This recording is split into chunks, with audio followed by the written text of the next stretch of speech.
Neural Networks and Education, the Art of Learning.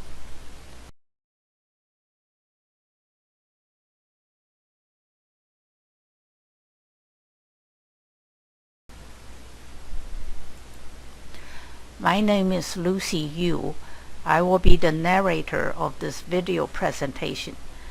The purpose of this video is to summarize the content of a book written by Francis T. S. Yu, Evan Pugh University Professor of Electrical Engineering at the Pennsylvania State University. When Professor Yu lectured around the world, those who knew him wanted to know how could he progress from a bad student in high school to become a well-known scientist in his field. Many students often asked, what was the secret of your learning method?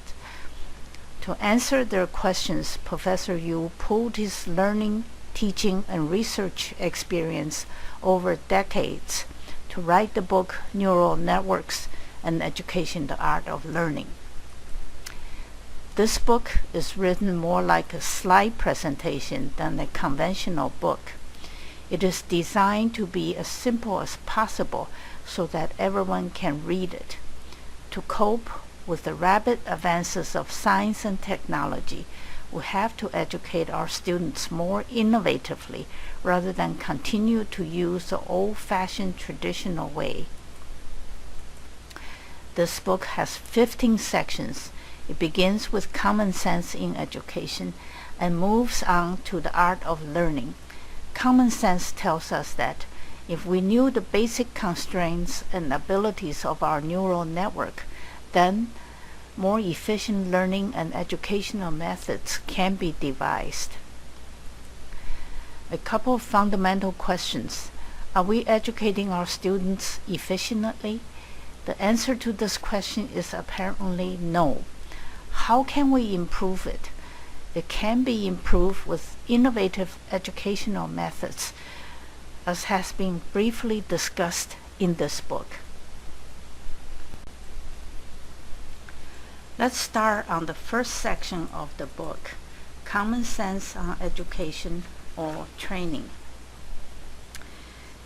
In this slide, here you see a picture of a water buffalo and the Arabian horse, with the buffalo on the left and the Arabian horse on the right. This slide shows the inherent ability and limitation of Asian water buffalo and Arabian horse. For example, on the left, the Asian water buffalo is excellent to work in muddy rice field, and they are good swimmers, whereas Arabian horse is excellent for riding and racing. Therefore, it would be a mistake to train or to educate an Asian water buffalo for racing, and it would be a serious mistake to train an Arabian horse to work in a muddy rice field. If we understand the inherent property of the human brain, that is the biological neural network, then an innovative educational program for a specific subject may be found. Let's take a look at the biological and artificial neural networks. On the right-hand side, we see the biological neural network. On the left-hand side, we see artificial neural network. A human brain consists of billions and billions of neurons that are massively interconnected by synapses.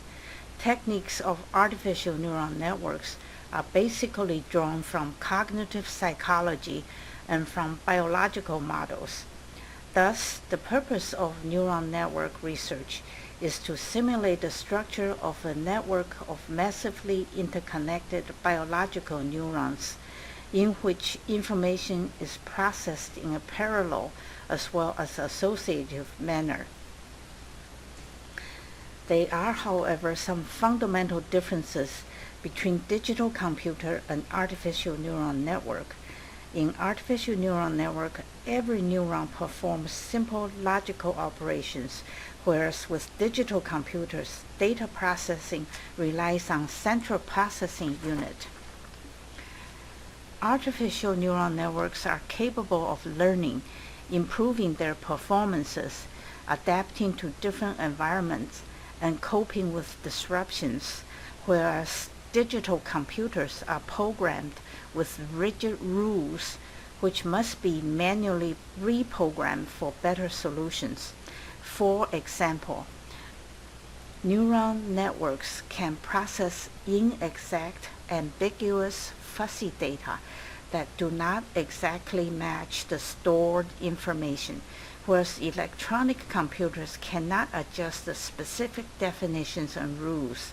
They are programmed to accommodate the new, inexact, degraded, or contradictory input. Next, let's look at major differences between neural networks and computers. Slide 5 shows us that a digital computer has one or more central processing units. The neural network has many processing elements. The digital computer uses sequential processing. The neural network uses parallel processing. Digital computer uses programs. Neural network uses learning rules. Digital computer is good for computation, whereas the neural network is good for pattern recognition. For example, in terms of calculations such as addition, subtraction, multiplication, and division, a computer can compute more efficiently and more accurately than a human brain. However, for cognitive type of operations such as understanding a language, pattern recognition, or thinking, a 3-year-old child can perform better than that of a supercomputer. It is my belief that the survival instinct of humans on planet Earth is very much dependent upon our physical ability to run, to climb a tree, to reproduce, as well as the cognitive ability to hunt, to seek shelter, to use tools. It took our brain millions of years to evolve from primitive to its current form. The parts we use often expanded. The parts we did not use often shrank or even died off. We can imagine that if the survival condition of some living species on a distant planet is more dependent on calculation, then their brains might behave more like computers. Let's go on to memory-based neural networks. Memory-based on process of association. We know that the human brain, which stores and retrieves information, is aided by process of association. A couple of examples. First, remembering Chinese or Japanese persons' names are usually based on the association of meaning rather than pronunciation. Secondly, memorizing telephone numbers is generally based on sequencing, symmetric properties, partitions, rhythm, and others. For example, the Japanese name Kazu Nakasawa, the meaning of gentleman's name is swimming in the middle of a river. Let me tell you a story how I remember Professor Kazu Nakasawa's name. The first time we met, he gave me his name verbally. Since I neither speak nor read Japanese, I could not remember it. Subsequently, on many occasions at various international conferences, this Japanese scientist always greeted me by name. It was embarrassing for me to constantly ask for his name. Finally, he gave me a business card with Japanese characters, which are incidentally identical to Chinese characters. Then suddenly I saw in those characters that his name means a gentleman is swimming in the middle of a river. This association made it easier for me to remember. his name. I still remember his name today, even though I have not seen him for many years. In fact, associative memory is one of the best techniques for storage and retrieval of information in the neural net. The reasons are, first, they are capable of retrieving information from partial or erroneous input, and secondly, the robustness in noise and distortion, and third, the ability to select closeness or similarity of information. Let's look at one more story. Another interesting example of memory aid. A few months ago, I saw a segment on the CBS program 60 Minutes about a young boy in the United States who can remember over 100 digits of pi. Immediately, I felt that there must be a method that the young boy used to remember the sequence of numbers. I wondered, was he associating the sequence of digits with music or a picture, or if he permuted the sequence into arrays of numbers? As we know that every problem has multiple solutions, one of the solutions we discovered is as follows. Look at the sequence of numbers in pi. If I try to actually remember the sequence of numbers as it is, it would be a daunting task. However, if I permutated the sequence of numbers into a list of 10-digit arrays of numbers as follows, and here you see the 10-digit arrays. Now, if we treated these arrays of numbers as 11 telephone numbers, then they are not very difficult to remember. Thus, we see that by simply permuting a long sequence of numbers into arrays of numbers, it makes it easier for us to remember a long sequence, whereas 100 digit of pi seems impossible to remember. This is just a simple example to show that by using smart association process, one can increase the neural information storage capacity. This illustration also shows the inherent capability of the human brain, which can process two-dimensional information formats more efficiently than a one-dimensional representation. I will discuss this subject later. Let's take a look at artificial neuron operation. In general, a neural network of n neurons has n by n interconnections. The transfer function of a neuron operation can be described by a nonlinear operation, making the output of a neuron operation in a 0 or 1 binary state, or a sigmoid function that gives rise to an analog value. In this slide, we see that the memory matrix may be represented by a two-dimensional format, which is very suitable for panoptical space interconnection.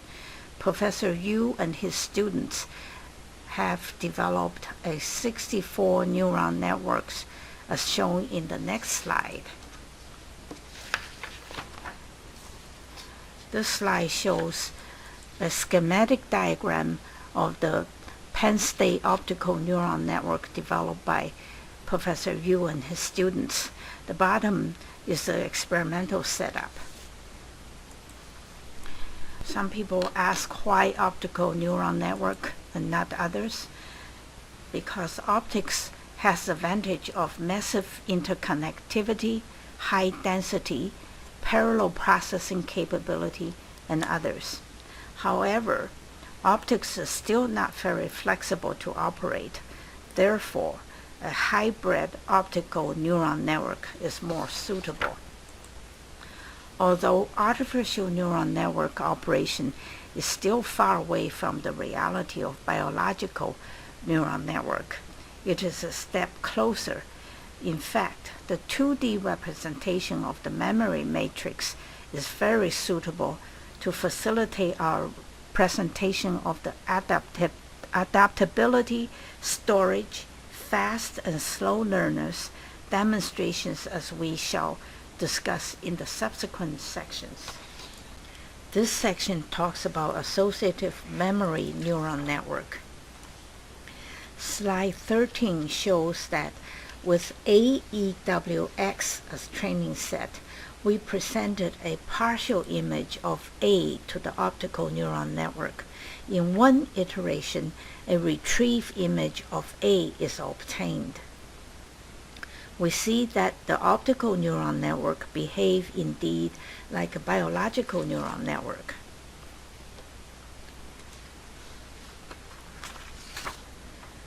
Let's talk about intra and inter-pattern association.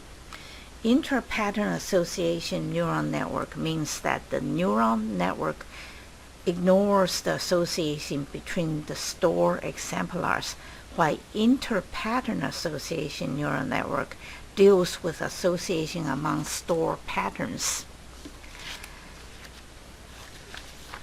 In slide 14, we see that twin brothers George and Tony look alike, except Tony has hair and George is the one with a mustache.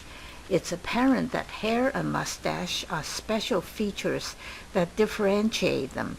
All the other facial features are common features.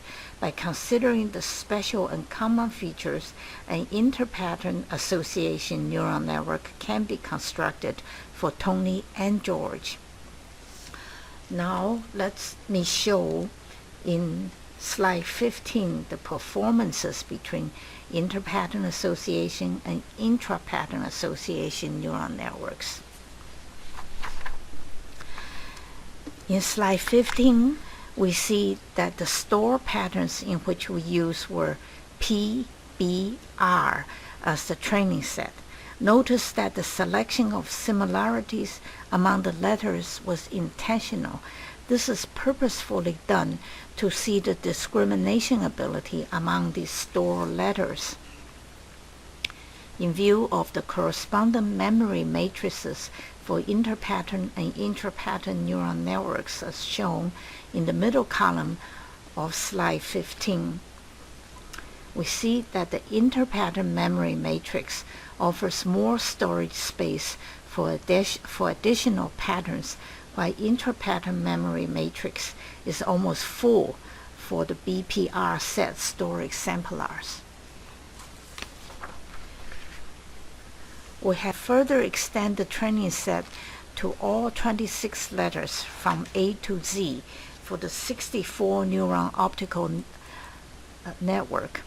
We have seen by using inter-pattern association algorithm, the neuron network can actually retrieve all the 26 capital letters without error under no input noise conditions, whereas intra-pattern neural network becomes unstable beyond 5 letters.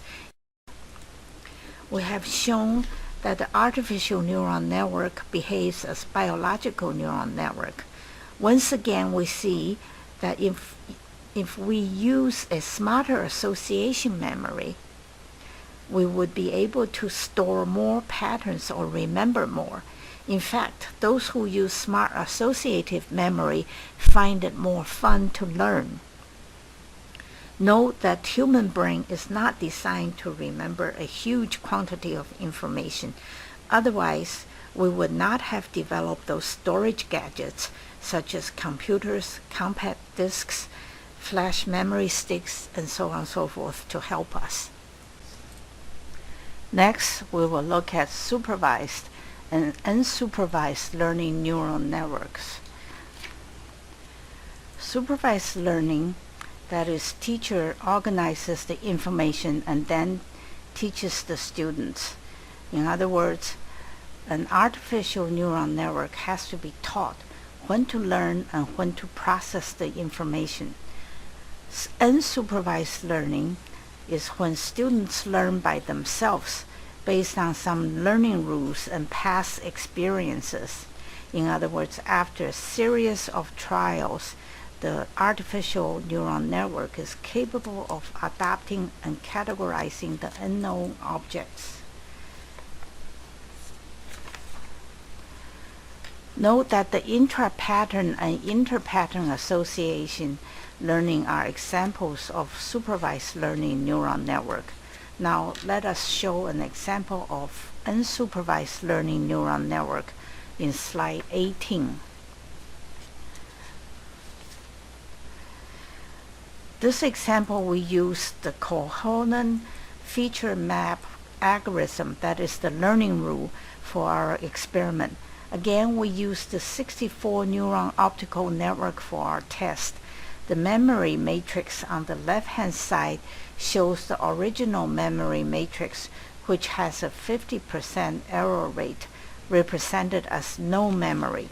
Then by repeatedly presenting a sequence of training set, which contains a tree, a dog, a car, and an airplane, to the optical neural network shown in the upper part of slide 18. The corresponding memory matrix eventually converges to a feature map, as can be seen on the right side of the slide. This indicates that the neural network eventually learned the patterns.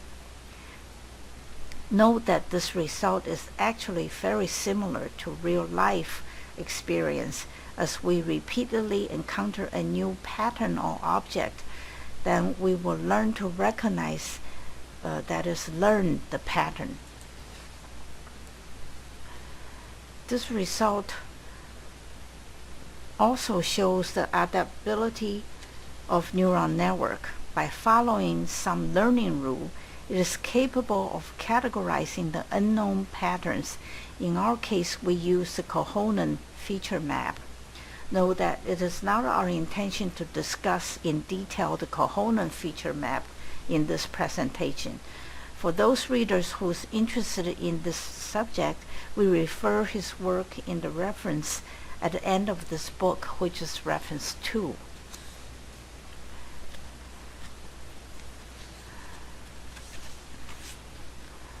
Now let's take a look at the fast and slow learners. To show the adaptability of an artificial neural network, we give an example as applied to a fast learner and a slow learner in slide 19. Again, we use cohort algorithm for the learning rule. The training set we used this time was IJXT. In view of the memory matrix shown in the slide, we see the fast learner has the advantage of speed, that is, fewer numbers of iterations, but the feature map, i.e. memory matrix, is less organized as compared with the slow learner. Note that this result is actually very similar to real-life experience.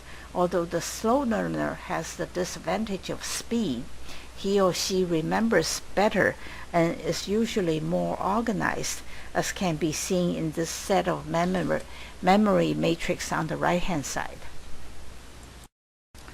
Let's look at cognitive learning, the art of understanding. One of the inherent processing capability of a human brain, that is the biological neural network, is the ability to learn, the art of learning. Cognitive learning is the art of understanding how one learns. For example, learn how things work is more important and essential than just remembering how they operate. It is important to know the axiom of multiplication instead of just memorizing the multiplication table. Note that the optical neural network we developed has not been tested yet for cognitive learning, so we will not be able to show with illustrations how the memory matrices behave under the art of learning. Nonetheless, we shall show examples as related to the art of cognitive learning in subsequent slides. Let us now look at slide 21, which explains what is cognitive learning, or the art of understanding.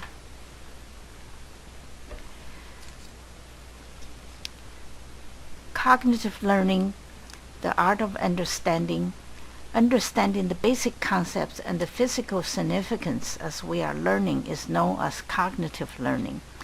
For example, We should teach them the axiom, that is, understanding the concept of multiplication.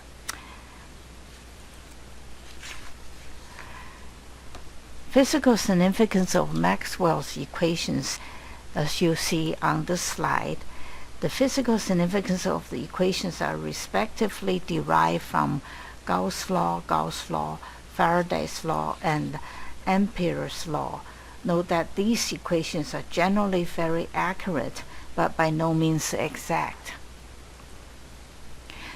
Another example is the art of learning calculus. Calculus can be seen as an extension from geometry, using a new set of symbolic representations, using the rectangular shape to represent the areas.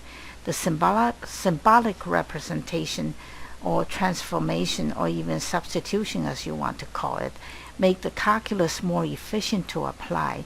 Note that the symbolic representation actually puts calculus in a higher level of mathematical abstraction. We further stress that the usage of symbolic representation in mathematics is very crucial. It is believed that the simplicity of the symbolic representation in mathematics has tremendous effect on the development of mathematics itself and its application to science. Learning the simplicity, the art of learning the basics. As we all know that complexity is the ensemble of simplicities. An automobile is assembled by hundreds of simple mechanical and electrical parts. A human body is actually a very large-scale biological integrated system. It is a daunting task to learn the detailed construction of either system, unless you are actually working on it. The fact is that our brain is not designed to remember or equipped to learn very complicated systems or complicated equations. This slide summarizes complexity and simplicity learning. Complex learning is actually an ensemble of many learning simplicities as a very large-scale integration system, which we presented as an equation from the following. Complex learning is the summation of simplicity learning. It is also the integration of simplicity learning. That is, complicated system synthesis equals assembling various basic operating subsystems. Complicated roadmap equation is the summation of various simple equations. Although human has millions and millions, billions that is, of neurons, and they are massively interconnected with billions and billions synapses, our brain is not purposely designed to remember billions and billions bits of information. It is, in fact, a serious mistake to ask our neural network to overburden its capability. In our experience, it is more efficient to ask our neural network to understand the simple components and put them together. Later, we can build a more complex integrated system. It is evident from our experience that it is much easier to remember and to understand the basic concepts and physical significances than the complexity which can be forgotten easily. In this context, for certain subjects such as learning math, science, cognitive learning is more efficient and effective. Thus, the art of understanding the basics and fundamentals is far more important than memorizing complex equations. As we have mentioned earlier, complex learning is actually the integration of learning many simplicity of knowledge. Simplicity of learning is also associated with simplicity of representation, as shown in the next slide, 26. The art of simplicity. Simple symbolic representation helps learning. Without these simple symbolic representation, mathematics and science would be more difficult to facilitate, to develop, to learn, to understand, and to apply. One can imagine it would be difficult to remember and understand energy equation of Einstein. It is if it's represented by a complicated equation. Once again, I will stress that the human brain is absolutely good in learning simplicities, the fundamentals, the basics, and the significances, and we should fully exploit this inherent capability rather than forcing our neural network to memorize or to learn the complex equations, that is, the complexities. Needless to say that if one is working on the complex system, then one is required to understand the complexity of the system or remember some complex equations. But most of the time, we don't need to because we now have many storage gadgets that can assist us. Now let's look at information content and neural network learning. We all know the saying that a picture is worth more than 1,000 words. We are going to show it in the next two slides, 27 and 28. Here, looking at an old-fashioned black and white television screen.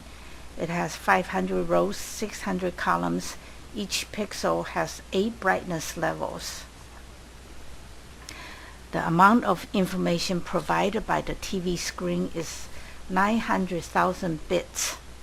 A broadcaster has a pool of 10,000 vocabularies, and he's randomly selecting 1,000 words from this pool. The amount of information provided by the broadcaster is 13,000 bits. We see that the amount of information provided by an old black and white TV is indeed more than 1,000 words. For example, if one considers a 52-inch high-definition TV screen, then the information content provided by this high-definition TV would even be much higher than the black and white TV. In view of the evidence, a two-dimensional image provides more information as compared with the verbal description. The information content for image is basically very high. The image is somewhat stronger and has longer retention effect in our neural network as compared with the sequential information. For example, as we age, we sometimes tend to forget a person's name even though our brain can actually see that person's image. It is rare that we knew the name but lost the image. Let me further note that our brain has two major sensing perceptions,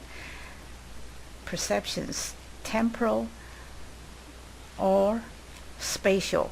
Temporal is sequential and spatial is pictorial. Mostly, it is the spatial information that plays somewhat significant role in our daily lives because the spatial sensing inherently contains higher information content. Let us add one more aspect of information transmission and reception as shown in the next slide. Looking at information transmission can be either temporal, spatial representation, or both. TV display is a typical example of exploiting the temporal information transmission for spatial information display. Old-fashioned movie soundtrack is an example of exploiting the spatial information for temporal information transmission.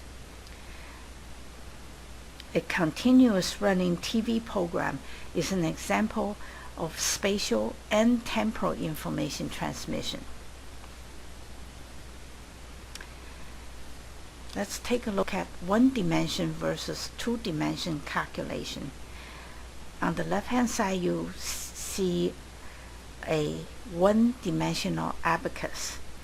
And on the right-hand side, we see a two-dimensional abacus. Note that it is in fact a logarithmic machine or an entropy calculator. Take a look at the value of pi broken into 10 arrays of numbers in slide 31.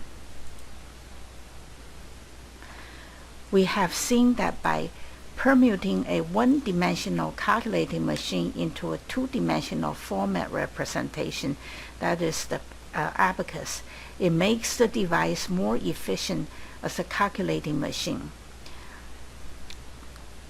Or a sequence of pi numbers into array of two-dimensional format. This will make it easier for us to remember the sequence of numbers as shown in slide 30 and 31 respectively. Note that one-dimensional calculator, or the 1D abacus, have been developed independently in several ancient civilizations, including Egypt, Indian, Babylonian, Chinese, and others, thousands of years ago. The Chinese converted into a two-dimensional format a couple thousand years later and called it abacus. We see that the transformation from 1D to 2D representation offers tremendous advantages and efficiencies. Notice that since it became a 2D device, the abacus have been used by the Chinese, Japanese, and many East Asian countries for thousands of years until the recent development of electronic calculators, which eventually replaced it. The other example is permuting the sequence of pi numbers into array of two-dimensional format. This would make it easier for us to remember the sequence of numbers as shown in slide 31. We see that this array of numbers can be associated to 10 telephone numbers, which is not very difficult for an average person to remember these 10 phone numbers. This also explains why, by transforming an array of numbers into a 2D array format, it changes the nature of problem from almost impossible to remember 100 digits to possible to remember. You may ask, how can one smartly remember the pi numbers? It's an excellent example to show that by taking advantage of the inherent human neural network's 2D perception capability and by adopting a smart association process, it will improve the neural network's learning ability. I call this creative learning, which we will discuss later. Again, a picture is worth more than 1,000 words. It is far more advantageous to watch a historical event on video than actually reading a history book. We are able to visualize the event we saw on the video many years ago, but we may not remember what we had read in the historical text. Let me present once more the significance of transforming a one-dimensional format into a two-dimensional representation shown in slide 32. On the left-hand side, we see the alphabet from 1 to Z. It represents a one-dimensional keyboard. On the right-hand side, we show a two-dimensional keyboard on the typewriter. As we see that without the two-dimensional keyboard representation, the typewriter would never be developed. If one looks a bit deeper, without the development of the 2D keyboard on the typewriter, then the personal computer would be very difficult or almost impossible to develop. In the next slide, we can visualize the complexity of a personal computer that we have developed. Now let's look at brain plasticity and adaptability. One of the major differences between an artificial neural network and a biological neural network is the plasticity or malleability of the brain. While the artificial neural network by name is not biological, currently artificial neural network is a way to simulate the biological neural network operation, usually with limited success. Again, the operation of an artificial neural network is still far away from the reality of the biological neural network. Scientists and engineers are still searching for new methods and algorithms to simulate the artificial neural network and to improve its performance. Nevertheless, the biological neural network is a metabolic system in which the neurons and synapses will continue to generate and to replace.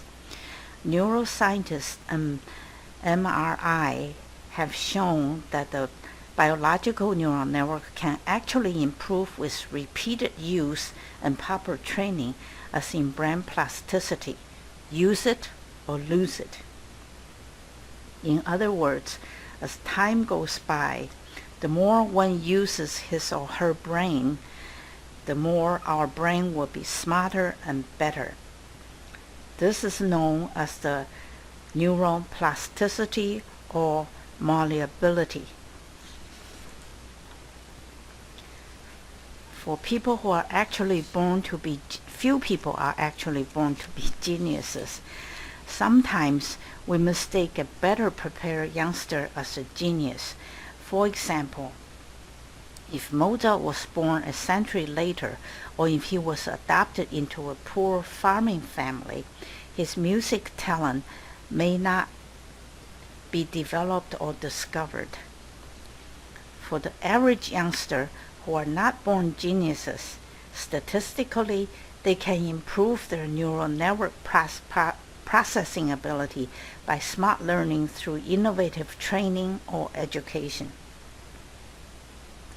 Since our brain is metabolic and plastic, history has shown us some of the great scientists, mathematicians, scholars, artists were not born to be geniuses at a young age. It was in later years that they evolved to become the great geniuses. One of them is the one who developed the famous energy equation. This slide shows the major differences between biological neural network and digital computer. On the left-hand side, we see that the digital computer is good for computation, while on the right-hand side, the biological neural network is good for cognitive learning. The digital computer is not a metabolic system, but the biological neural network is a metabolic system. So far, the digital computer still cannot think. Of course, the biological neural network is good for thinking. The digital computer has no emotions. The biological neural network, of course, does have emotions and other different characteristics. We stress that although computer is not a metabolic system, its components may be replaced by human intervention. So far, computers still cannot think as a biological neural network. I am still in doubt that we can make computers think someday. If the computers someday can think like a human brain, then I would recommend that we annihilate them before it is too late for us. There are several features that a biological neural network performs better than a computer. For example, in cognitive learning, the biological neural network is malleable, and the biological neural network can think and a computer still cannot. As for the neural network adaptability, we have demonstrated previously with an artificial neural network. Once again, we will look at unsupervised learning in which memory matrix converges to a feature map on the right-hand side of the next slide. In this slide, we see that on the left-hand side, the original memory matrix, that is a 2D brain, has no information stored. It has a 50% error pixel. As the neural network repeated encounter with a set of patterns, in our example as a set of English alphabet A, B, C, D, then by using Cohen's learning algorithm, the memory matrix will eventually converge to a feature map as shown on the right-hand side of the slide. This implies that the neural network has actually learned the set of letters A, B, C, D. Notice that the neural network adaptability is another feature that current computer is not able to emulate. Next, let's talk about innovative education or training. Learning is a two-way street. There are different ways to train students. In extreme cases, we have the intelligent trainer, that is the teacher, and the smart trainee, the student, a subject we shall elaborate later. Briefly, innovative education consists of three types of learning as given in slide 36. The art of innovative learning, we have the art of remembering, that is associative learning, the art of understanding, cognitive learning, the art of learning with thinking, and I call that creative learning. If the subject to be taught has to be memorized, the teacher can teach the students to use smart, associated memory. If the subject to be taught is more dependent on understanding the basic concepts and physical significance, then the simple, relevant cognitive illustrations should be used. For example, the subjects such as historical events, geographical locations, and languages have to be memorized. The teacher can teach the students to use smart associative memory. However, subjects such as physics, mathematics, and engineering are more dependent on understanding the basic concepts and physical significance, then relevant cognitive illustrations should be used. This slide defines what I mean by creative learning. The meaning of creative learning does not mean only one has to understand how to learn, but also why one is learning. Creative and intelligent methods have to be developed with thinking to benefit the learner. For example, one not only have to learn the methods of solving a set of differential equations, but one should also know the constraints, the limitations, as well as why we're doing it. Strictly speaking, the associative and cognitive learning are not mutually exclusive. Subjects such as literature and history also require students to understand the significance of the event as well as remember the dates and the names cited in historical periods. Notice that subjects such as mathematics, physics, and science require memorization as well as understanding. It is a matter of a degree which subject is more relevant for memorization and which subject is more suitable for students to understand the basic principles. I would like to stress again the essence of creative learning. In this information age, most of the people, including some engineers and scientists, know how the digital system operates, yet some of them may not know why we developed it. Let us look at the major differences between digital and analog system as shown in slide 39.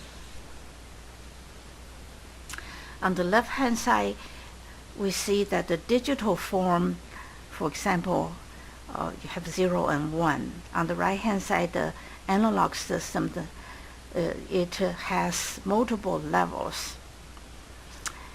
Digital system has lower information content, 1 bit per level. The analog system has high information content, higher bits per level, and there are other characteristics as well. Looking at this slide, one may ask, since the information nature of a digital system is lower than analog system, why does one go through the trouble to transform the analog to digital and then to transform it back to analog for the receiver? The major reason is by taking advantage of the high-speed transmission of electronic and the electromagnetic waves for digital transmission. The speed of electromagnetic wave is at the velocity of light. It can carry and transmit a lot of information at that speed. As I always told my students, one cannot get something from nothing. There's always a price to pay. And the apparent price paid must be the high speed of electronic and electromagnetic transmission. To clarify my argument, let me provide a simple example in the next slide. When we wish to transmit 26 English alphabet in digital form from A to Z, this is equivalent to a 26 distinguishable levels of amplitude. The corresponding coded digital forms are given by a total of 26 binary coded format. We know that the information content of each alphabet can be shown to equal to the log, shown to be 4.7 bits. It requires 5-digit representation, that is 5 bits per alphabet, where we assume the selection of each alphabet is equal probable. Since each unit digit represents 1 bit of information, the question is why we use a lower information content signal to transmit a higher information content signal. The apparent reason is the noise immunity in the transmission process. Otherwise, why would one pay for a longer data rate transmission? In our case, it is the 5-digit coded signal per alphabet. For example, under no noise condition, one can simply transmit any alphabet without digital conversion as he or she wishes. Because no noise interference, one can receive the same alphabet precisely, and it also does not need to decode the digital form back to alphabet. And each letter, that is the 5-digit coded form, needs 5 bits of information per letter as transmitted by binary form. This example is similar to traveling by car from one place to another. To save time, he or she opted to go on the express highway rather than driving on a slower and shorter street under the assumption that there is no traffic jam. This is precisely the reason we paid for a slower transmission per alphabet by digital form. As we see that the electromagnetic wave travel at the speed of light, a very small fraction of delay is negligible and it is insignificant. Nevertheless, the above illustration shows the essence of what I mean by creative learning. It is not just learning how a digital system operates. It's also learning why the system is actually working. Let us now take a look at innovative education. We have so far demonstrated some inherent properties of neural network operations, their abilities and limitations. As I have mentioned before, If one knows his or her limitations, it is to one's advantage. For example, our neural network is good for recognition, understanding languages, thinking. Its plasticity or malleability makes it possible for us to use it or lose it. These inherent abilities, so far even a supercomputer cannot emulate. However, in terms of processing speed, storage capacity, and some other properties, computers can perform better than a human brain. I have also shown earlier the inherent limitations ability of species. For example, it is a very serious mistake to train an Arabian horse to plow in a rice field or to swim like a water buffalo. In this context, we see that it's a mistake to force our brain to memorize the whole textbook or even remember hundreds of digits. Unless, of course, it is important for someone who's working in the field, then they have to memorize some basic things. Otherwise, we should not waste our time memorizing what the computer can easily store and retrieve for us. Many of us have had the experience of cramming for examinations in the night before and memorize a lot of formulas and facts. Then shortly after the examination, we promptly forgot most of what we memorized. In some cases, a student memorized formulas but did not understand them. During the exam, if the professor changed the wording from the textbook, the student did not know how to apply them. I always told my students, the more you try to remember, the more you cannot remember. But if you have to remember some facts and formulas, it is important to understand the basic principles and the significances of these formulas using some smart associative learning process to help your memory. By the way, I used to be able to remember over 20 to 30 telephone numbers before the cell phone era. It is by no means that I was smarter than my friends. I was able to do it by using some basic associative rules, such as looking at the number sequence properties, by partitions, by asymmetric property, by addition, subtraction, or even by the rhythm of the numbers. Since the advance of the telephone technology, I have totally lost this ability. The conveniences of modern phone technology can store a great number of phone numbers, and it makes it unnecessary for me to remember them.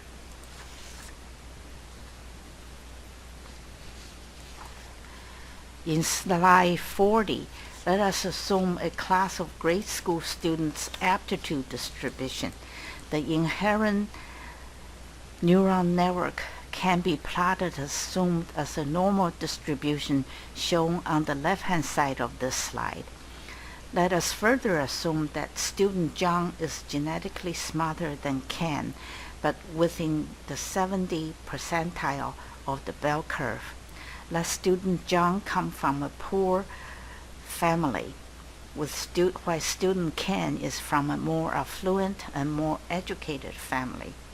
Let's say that Ken is better prepared than John because Ken's family helps him with his homework, pays for tutors, and pays for many enriched programs, while John has no one at home to help him, and his family cannot afford the enrichment programs. In this case, Ken is constantly learning and studying. Because of his effort and hard work and the opportunities provided for him, Ken performed better in class, as shown in the second distribution on the right-hand side of this slide. In our current educational system, teachers tend to give student Ken better opportunities and encourage him to excel, and they tend to ignore a student such as John. Usually, elementary students and high school students are not mature enough. For poor students such as John, he may never discover his potentials, that he can indeed perform just as well as Ken. Because of his impoverished circumstances, he falls further and further behind. Eventually, John inadvertently lost his interest to excel or to compete. Thus, we see that as time goes by, even though John started genetically smarter than Ken, but Ken will pull ahead of John. From knowledge-based standpoint, John will continue to fall behind and eventually lose his confidence in our knowledge-based competitive world.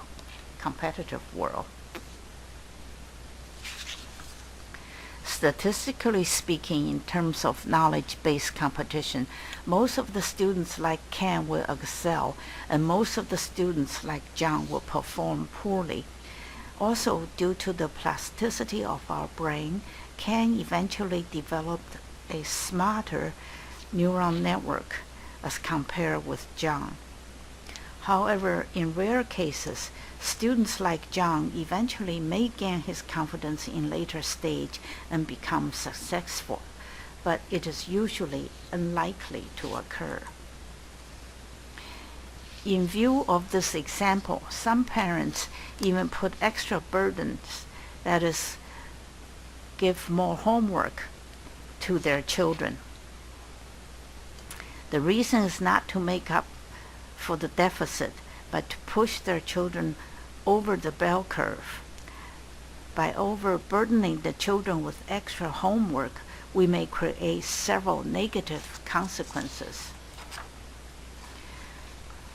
One simple fact is that our brain needs time to rest and to relax.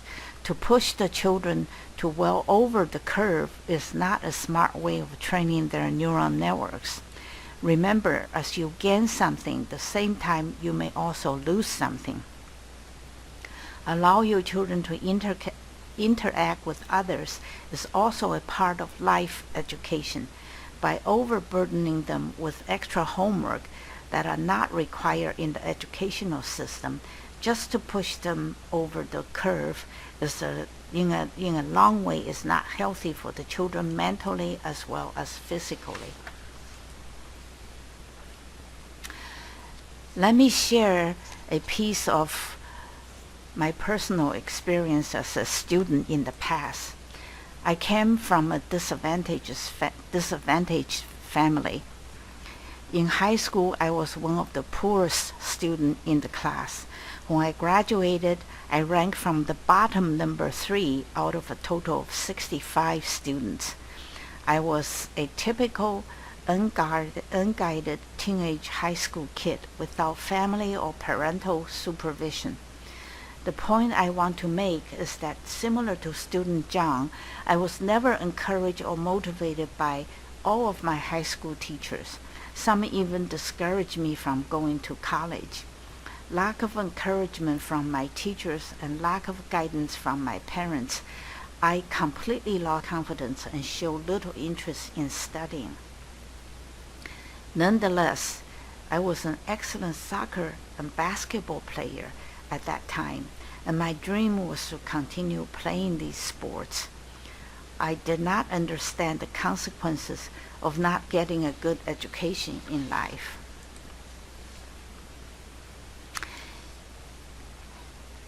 However, I was able to go to college on a 4-year athletic scholarship. This time, I graduated with the highest honor and received the gold medal at graduation. How did I do this? I used some of the innovative educational techniques that I described earlier. Slide 41 shows that I eventually became an optical scientist, and none of my colleagues knew that I was a soccer player and a basketball player before an arm injury diverted me into science.